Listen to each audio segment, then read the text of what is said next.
This is going to be the audio for the lecture on the law of universal gravitation. I want you to pull up the notes and go along with this one. And I'm going to name the parts of this lecture notes so then you know which part I'm talking about. So I'm going to label this one as a slide 1. So on the left-hand side you see that slide 1. These two people, Brian and Kepler, asserted as a Kepler's law, the planetary motion follows this type of plane curve, and this is an ellipse that you can see in there, and the origin serves here as a focus of this ellipse, and this Greek letter rho down there is the length to that point, x comma y in the planet from the 0 comma 0, and theta is the angle from the x-axis. And this is an ellipse, and this type of an ellipse where the focus, one of the foci is centered at the origin, is well understood. The relationship in terms of rho and theta is given here as a rho equals a divided by 1 plus b cosine theta. So what I'm going to do is to help you to understand this is an ellipse and try to convert this equation about rho and theta, so-called a polar equation, into a Cartesian equation and recognize this one as a Cartesian equation.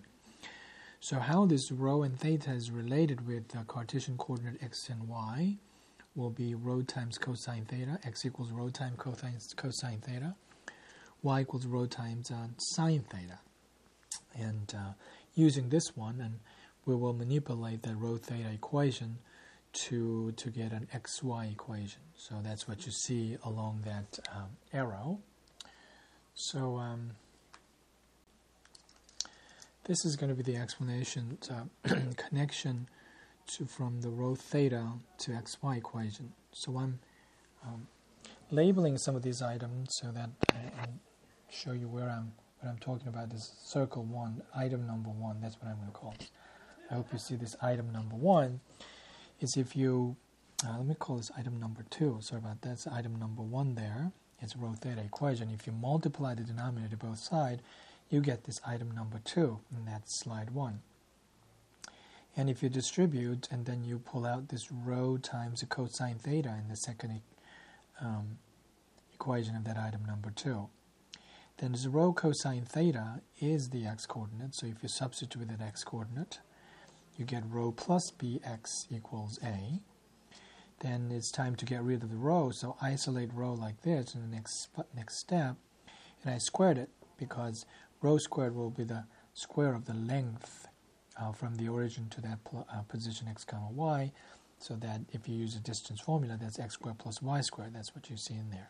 So if you expand everything, you can see as I underline this x squared and the bx squared, you can see that can be combined to give you a square term of x squared, and then it's a certain condition on AB. You can easily see that now this turns to an ellipse equation after you shift it around, because if we have a right size of a b, then its coefficient of a positive, and y squared will be positive. Let me do the last bit. Why not? Here, one more line, and here it says 1 minus b squared times x squared. So as long as b is less than, absolute value of b is less than 1, that will be a positive number, and that will ensure that this will be an ellipse and stuff like that. So I think this is an explanation of this rho theta equation given like this can turn into a Cartesian ellipse equation, and that's what they have noticed. It's an ellipse, and it perfectly fits into this rho theta equation. So that's slide 1. So this is slide 2. Now let me introduce the Newton's law. This is the origin. I'm looking at item number 1. There is an origin O and the position vector RT, as you can see, and there is a velocity instantaneous at that moment, velocity vector R prime t, and let's say the acceleration vector R double prime of t is certain way so that this velocity vector R prime t about to turn. Newton's law is this: is that if there's two objects in there, the way the force works is the following. The acceleration vector is exactly in the direction of the source of the other planet, and its magnitude is inversely proportional to the square of the distance. So I calculated down here, and in the item 1, the unit vector that is in the direction of vector r, so that's obviously 1 over absolute value of r, scalar multiple times the vector r. So I used over here in item 2 that I'm circling it with the red box right now. That's the unit vector, so that's the direction. I use negative to point it backward, and inversely proportional to the square of the distance will be exactly this negative k over absolute value of r squared. So altogether, it's going to be negative k divided by absolute value of r cubed times this vector r. So that's basically Newton's law in a mathematical form. So what we're going to prove is that if this holds, and it follows that the rho, the distance from the origin, which is in our notation, vector notation, the same as absolute value of r, is equal to this rho theta equation. So therefore it follows an ellipse. So Newton's law forces the motion to be the conic action motion. So this is slide 3, and this is the first picture. And this proof is going to be the adoption. Little change of the proof appeared in the Stewart's textbook. I think it's more straightforward if I do it this way, but it's basically the idea from there. And it's very good proof, and it shows a good geometry that goes into this proof of the physical law. So first, then, RT is again position vector, and R prime T is the velocity vector. An interesting fact is the following. So let me state this hypothesis that the acceleration vector is given in this form. That will be the item number 1 I'm labeling right now. But we're only going to be using at the moment this fact that the acceleration vector is a scalar multiple of the position vector r, which is stated with this squiggly symbol. With just that fact, we'll be able to show this r cross r prime, which is a cross product of the position vector and then velocity vector, turns out to be always a constant vector. So what this means in the following picture, that if you think about the plane that is formed by the position vector r and r prime vector, the velocity vector, this r cross r prime will be the normal vector to the plane that is formed by these two vectors. But if this h is always constant, that means as t varies, this r and r prime changes, but this h doesn't change. So that means it's always in the same plane. If you're good at physics, and then we think about the motions, and then if you use intuition, it is not difficult to accept, but this is really neat proof of, that there's this common plane exists, and this motion is going to be a planar curve motion. It's contained in some sort of plane if r prime, the source of the force, is in the same direction or opposite direction of the position vector, and is always a constant. So another more interesting thing is that not only this direction is constant, this vector r cross r prime is just a constant, so therefore its magnitude is also constant. The magnitude is the area of the parallelogram. So if the source of the force is the parallel scalar multiple of the position vector, then this region I sketched here in item 2 as a parallelogram, that area of the parallelogram stays constant because h stays a constant vector. And that's a very interesting fact, and some of this nature was observed by Kepler, but not exactly in this form. But this is something cool thing come right out of this vector calculus. So let us go ahead and show this constant property of r cross r prime. So this is slide 4, very short slide, that is this constancy of this cross product is a consequence of the second derivative about property about the second derivative. So to relate that, we're going to look at this r cross r prime as an item number 1 is in the far left-hand side. We're going to differentiate, and this r double prime will come out, and we can use the product. Since it's a cross product, we use a cross product, and item number 2 is the second part, that if you use a cross product, you arrive at here.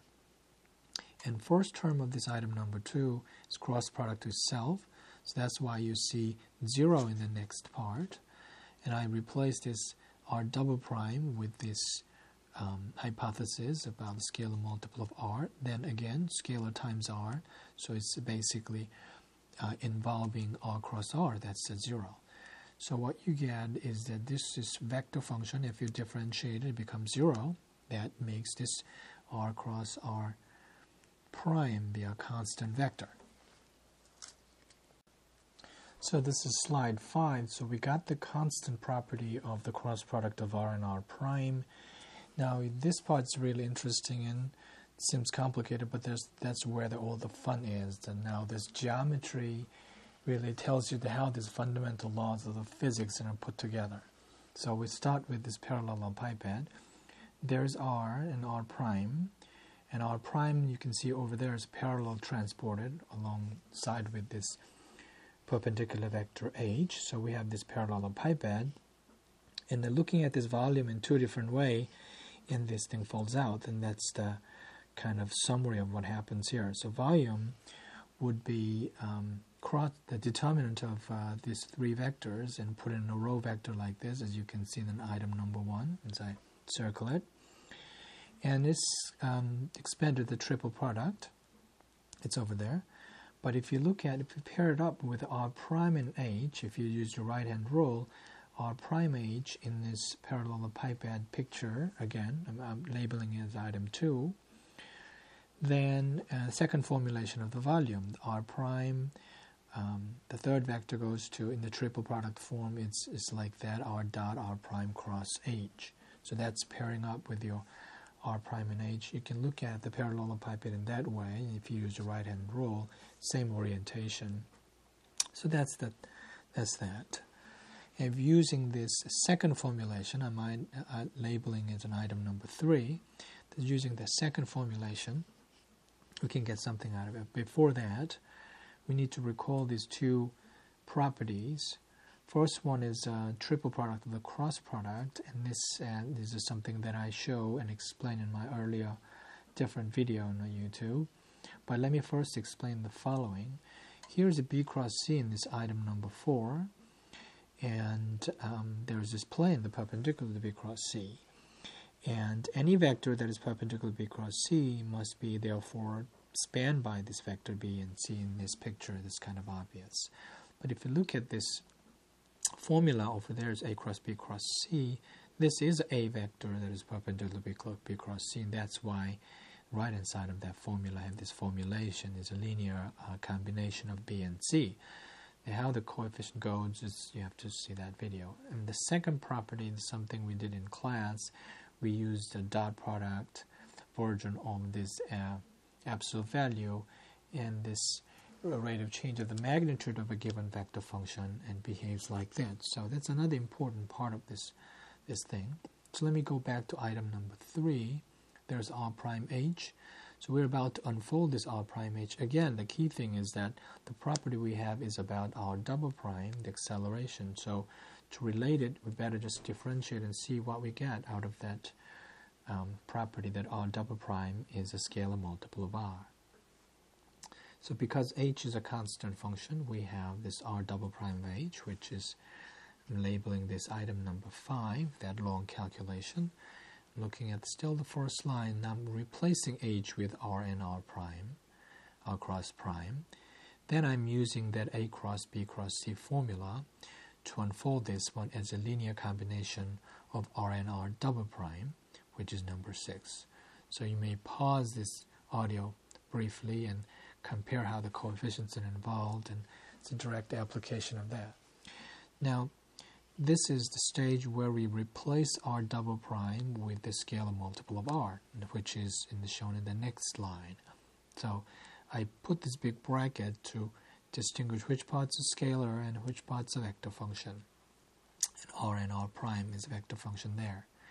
And I simplified the second term, and that's what you see in the right-hand side. So the observation here, I'm going to put it at item number 7, is that if the left-hand side of the item number 7 looks complicated, but if you look at the vector function part, it's r and r prime. So if this is the product of something, when you do the product rule, something like that falls out, and that's the pretend motivation of the following calculation. So can we actually realize, as you see in the right-hand side, left-hand side is the derivative of a scalar times a vector function. So if you apply the product rule to the right-hand side of this item number 7 there, then something like that will fall out.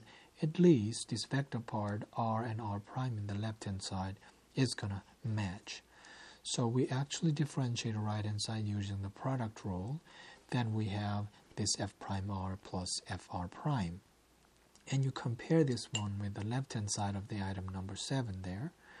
Then this scalar function f must be this k divided by absolute value of r. Then its derivative better be whatever the coefficient of r in that item number 7. So that's what I'm checking in that item number 8 down there. So let's see if ft is k divided by absolute value of r, then what's this f prime of t is going to be? This is where I use this formula number 9. So I'm labeling that formula up there about the wt. So if you first you have to apply the quotient rule to get that negative k over r squared, or power rule, however you look at this one. But when you differentiate absolute value of r, you will have this squiggly term that I'm underlining right now. And that's the term. So if you combine them together, it becomes this one here. That's item number 10 of slide 5. So altogether we concluded that the r prime h we'd taken out of that volume formula is actually equal to this derivative of fr, where f was identified as a k over absolute value of r.